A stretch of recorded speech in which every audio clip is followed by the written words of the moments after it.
สวัสดีจ้ะพี่น้องวันนี้เราจะมากินตำซั่วทะเลว่าจะอร่อยแค่ไหนเรามากินกันเลยเกี่ยพักด้วยพี่มาได้จ้ะมาเด้อโอ้มือหายดีแล้วปะเนาะเดี๋ยวครับ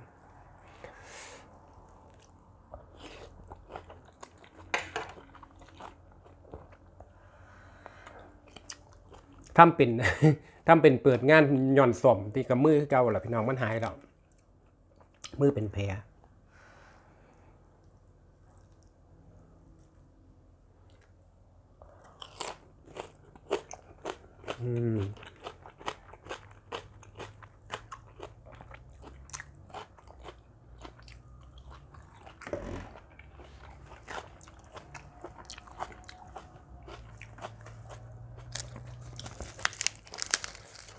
เพื่อได้จ้า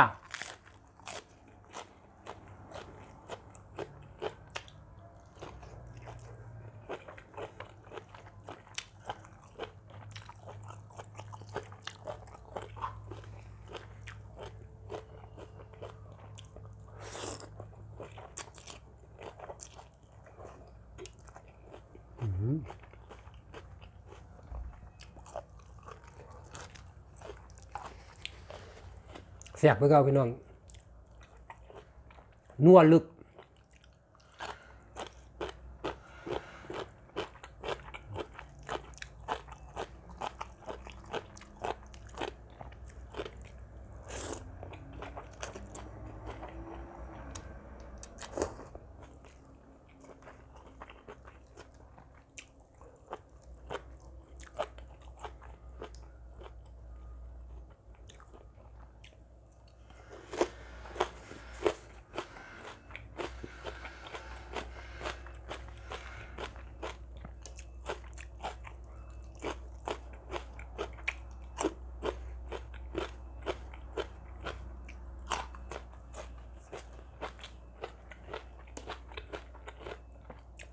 เพียไปหื้อ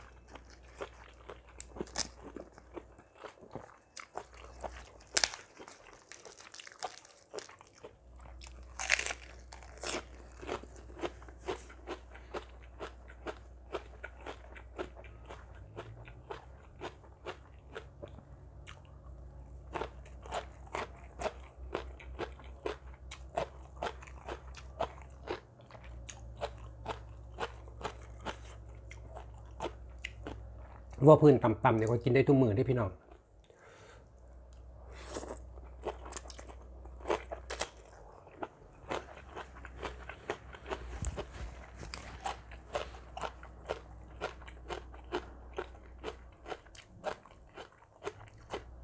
อยู่เมืองไทยกินมือ3 โคกพุ่นคำคังกลางคืนเบิ้งหนังเบิ้งละครกับต่ำไปน้ำไปซื้อบางฮุงอยู่ตลาดนัดหน้าบ้านเป็นถุงเลยซื้อมาถิ่มไปเป็นถุงเลยจ้ะ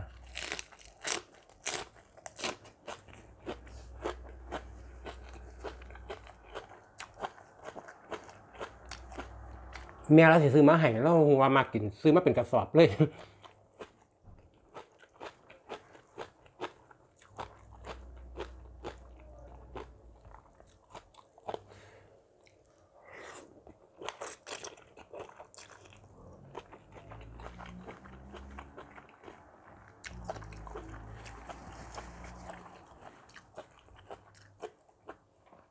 ถ้าเฮียนข่อยบ่แม่นว่ามีแต่ข่อยที่มากินตับมุงเมื่อทุกคนจ้ะ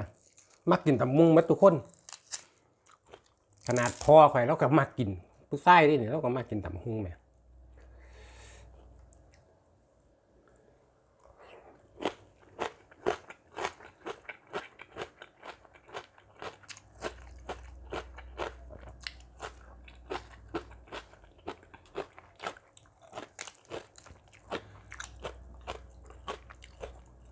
ว่าแต่ลูกต่ำโคกใดเราลุยน้ำทุกโคก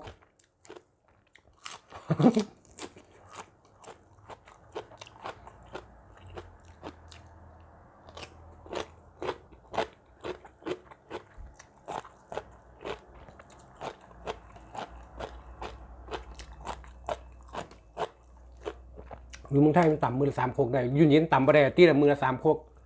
หมูหุ้งมันแพง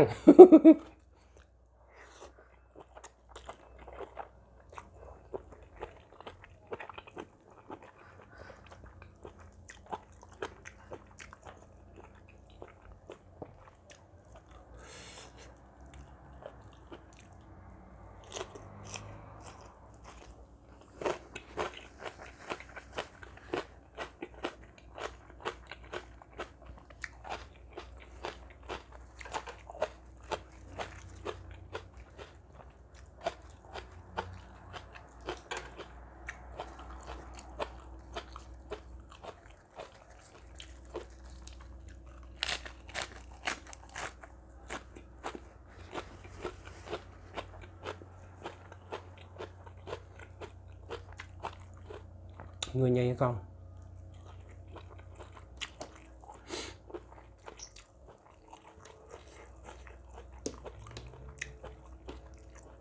อันนี้หนวดมังกรจ้ะมังกรน้ำ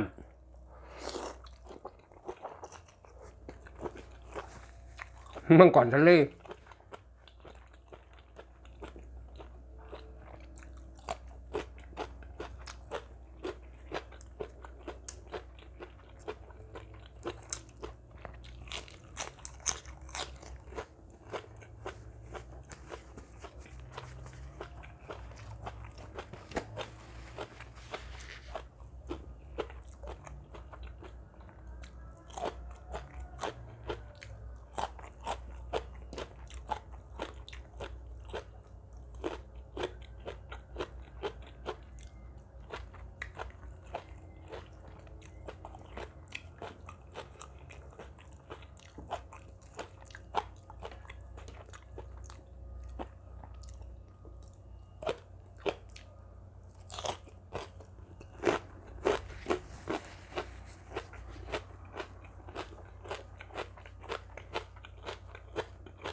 ทะเลก็มีแต่หอยกับหมึกดองมือนี่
อืม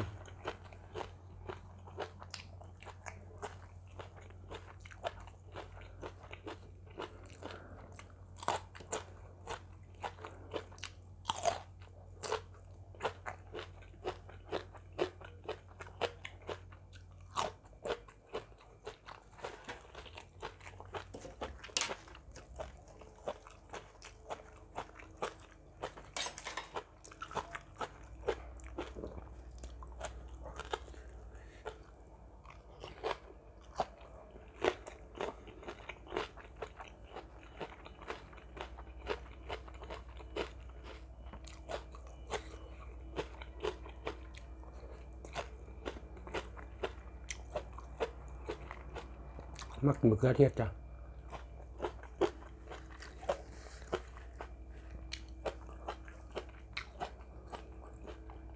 ตัวน้อยๆมากินเนี่ยมะเขือเทศกินด้วยแบบ ถ้าใส่เป็นอาหารเนี่ยใส่กับเขากินอยู่แต่ว่ากินแบบสดๆมากินตัวน้อยๆว่ามันข้าวไปหามะเขือเทศรับจ้างกับบ่เห็นบ่กินได้เห็นหมูเพิ่นกินอยู่กับบ่กินเพิ่นกินลองกินแล้วมันข้าวว่าซั่น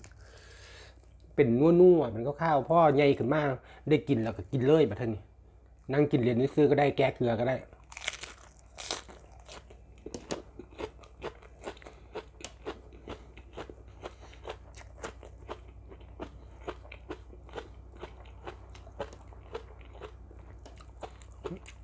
โอ้นี่เนาะธรรมชาติมนุษย์มันจะเปลี่ยนไปเรื่อยๆเนาะแต่ต่ำไว้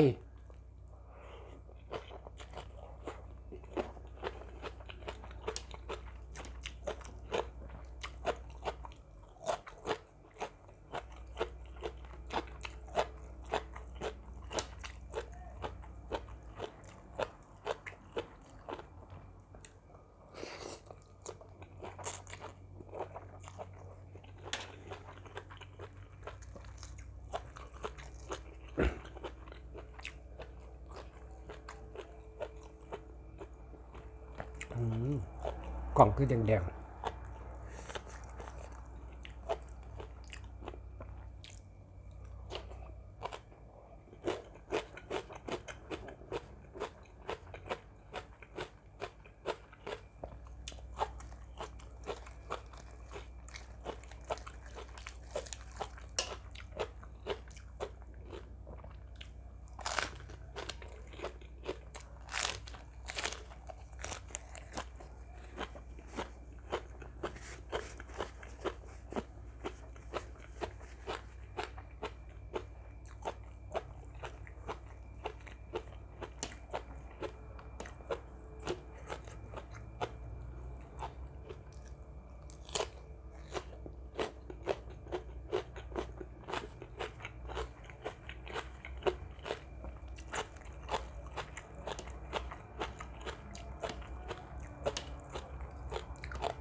ผักดอง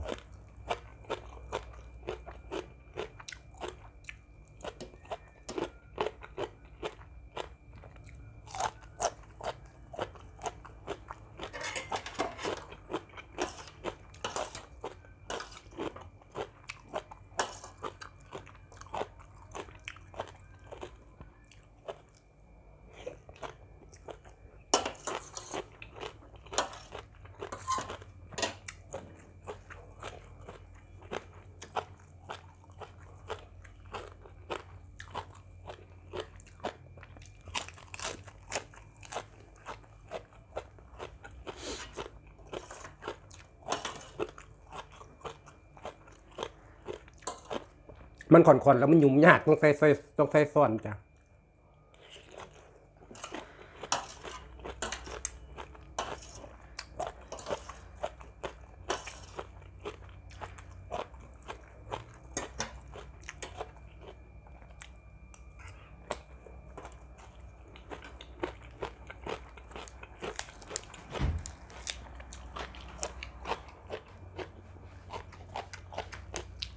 ว่าไงจ้าตุ๊กตุย Say you not feel. I say I film you not hear me because you deaf I see.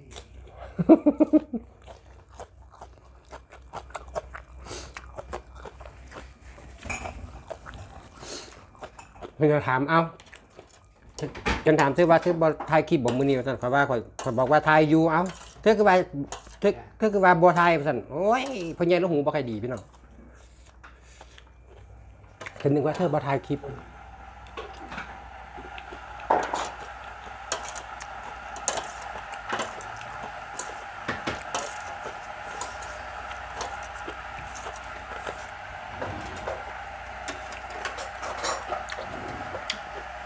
จับน้อยก้นสวยๆน่ะ เบียงก้นแล้วดินะฮะเราเฮียตาตดใส่ก่อนที่นั่น พวกเฒ่าหยอกกัน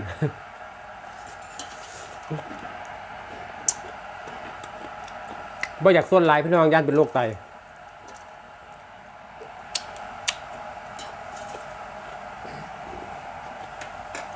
รู้สึกว่าเก็บไตครั้งหนึงแล้วไตมันก็มีอันเดียวเนาะเจอเก็บไตครั้งหนึงไปแล้วจ้าพี่น้องจ้าขอบคุณทุกเมนูดูแลสับสไครนะครับพอกันคลิปหน้าสวัสดีจ้า